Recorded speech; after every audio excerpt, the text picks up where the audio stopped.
स्त्रीला जो संघर्ष करावा लागतोय तो जरा जास्तच आहे. त्यामुळे हा महिला दिन साजरा करण्याची गरज पडतेच आहे. पण मुलगाच अखेरी वंशाचा दिवा आणणार आहे आणि मुलगाच सगळं सांभाळण्याचं काम करणार आहे, असंच वळण पडलंय ना. माझा अपघात झाला बैलगाडी पाठीवर पडून. तर तेव्हा आमच्या गावात एकच फोन होता. आरोग्य हा गंभीर विषय आहे आणि त्याच्यावर येता जाता कॉमेंट करून उपयोग नाही हे मला माहिती आहे. घरी बसून मी अभ्यास करतच होते.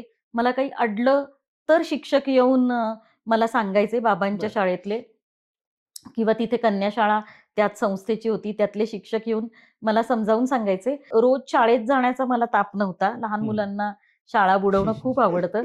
आठवड्याचे गृहपाठ पूर्ण करण्याचा ताप नव्हता. तर मग मी जमिनीवर बसायचे आणि हातावर घसटत इकडे-तिकडे जायचे. 10वीला मी आमच्या शाळेत पहिली आले. मला असं वाटत होतं की मला घरी काहीच अभ्यास मार्क करून? हो.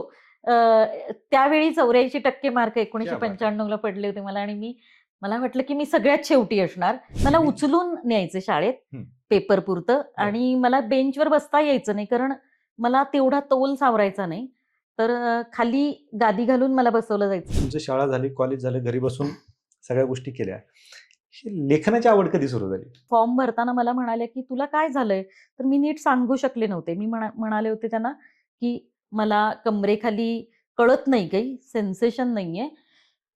चावलं, कापलं तर मला गुदगुल्या केल्या तर काही कळत नाही आणि मला लघवी संडास कळत नाही. शी-शू कळत नाही असं मी त्यांना सांगितलं होतं आणि मला अजिबात चालता येत नाही. ओके. तर त्या म्हणाल्या, "अरे बापरे! तू पराकोटीची अपंग आहेस. ज्या गोष्टी दुखत नाहीत ना, त्या गोष्टी सांभाळण्याचं कष्ट करावे लागतात. नंतर त्या अधिक त्रासदायक बनतात." येस. अपंगत्वाबद्दल खूप श्रद्धा, अंधश्रद्धा आहेत. दिव्यांगसारखा घाणेरडा शब्द आहे, ज्याच्यामध्ये दिव्य आहे अंग ज्याचे असा तो, असं भ्रम तयार केलाय. ज्यावेळेस तुम्ही तुमच्या चेअरवरती बाहेर निघता, हां. लोकांच्या नजरा कशा असतात बरं पाहताना?